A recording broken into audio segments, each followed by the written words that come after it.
Всех приветствую! Once Human – игра для школьников, но в нее играют взрослые мужики. Как это можно объяснить, я расскажу вам, что с ней не так.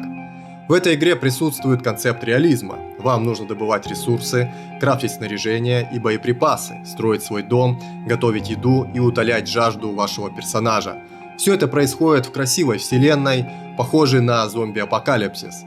Главный недостаток игры – грубая, неинтересная физика и слабый ИИ противников.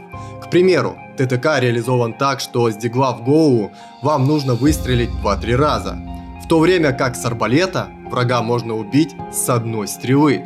В целом тут излишне долгий ТТК по противнику с огнестрельного оружия, что превращает его использование в утомительный процесс. Другой пример. Если ваш персонаж падает с небольшой высоты, он получит растяжение голени на некоторое время. Зато, если вы разгонитесь на мотоцикле и спрыгнете с горы, то персонажу ничего не будет. Меня напрягло также то, что когда я пытался заехать на мотоцикле на небольшой уклон, он ехал как велосипед на самой тяжелой сложности кручения педалей. Визуально мой байк выглядит круто, от него ожидаешь больших возможностей. Но по факту ощущение, будто я еду не на байке, а на груженной фуре по льду. Разработчики, выдайте нам сразу на старте велосипед, тогда диссонанса у нас не будет по этому игровому моменту. Мне не понравилось, что легкие препятствия на транспорте нельзя сломать, а вот груду ресурсов можно. То есть в большой камень можно въехать, а в легкий забор нет. В игре персонаж плавает быстрее, чем бегает. Где логика? Такой концепт избирательного реализма в определенных аспектах игры не лучшее решение, на мой взгляд. ИИ противников слабый. Мувсет простых NPC, чемпионов и боссов скучно предсказуемый. Я легко с первого раза прошел боссов по основному сюжету игры. Меня удивил тот факт, что когда я убивал с арбалета NPC, рядом стоящий боец никак не реагировал. Еще один глупый момент, когда я стреляю во врагов на локации без глушителя и на меня не реагируют другие враги, стоящие в 10 метрах. Опять же, это все двойные стандарты Once Human.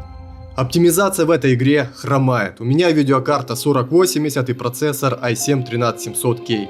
Я на самых высоких настройках ловил просадку FPS в некоторых местах, когда ходил на босса в одного. Например, я пошел на самого первого босса, локация легкая по визуальным элементам, в этой битве не было тяжелых эффектов, но при этом FPS проседал. У друга видеокарта 3060 и такой же процессор i7-13700K. У него игра вообще подлагивает на средних настройках.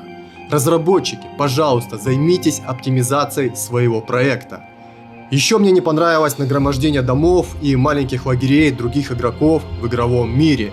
Это явно лишний элемент на PvE серверах, где эти постройки нельзя разрушить. Лично мне они мешали прочувствовать атмосферу игры, а вот возможность видеть на одном сервере сооружения друзей или сокланов – это здорово. Следующая проблема: в этой игре почти нет PvP в открытом мире. Механика игры позволяет сражаться, но никто не спешит этим заниматься по нескольким причинам. На PvP серверах есть возможность повоевать с реальными игроками, но при этом будет выпадать эквип, когда вас заовнят. Это первая и основная причина, почему игроки не хотят PvP-шиться. Вторая причина – постоянное открытие разных серверов разработчиками. В результате онлайн распределяется неравномерно, так как в эту игру по всему миру играет не так много игроков. Это не самое оптимальное решение. В заключении скажу, что игра получилась разрозненной.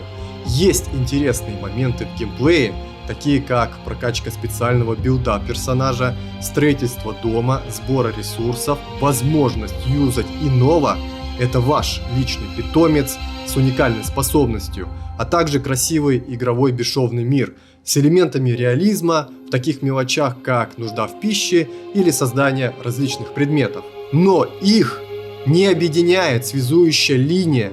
Отрицательные аспекты, которые я озвучил, превалируют над плюсами и делают эту игру неинтересной. Данному проекту даю оценку 4 из 10. Игра подойдет для школьников от 9 до 16 лет. Для взрослых геймеров в нее можно побегать на лайте в перерывах между игровыми сессиями своих любимых игр. Подписывайтесь на канал в Телеграме и канал Ютуба. Всех благ вам! Увидимся!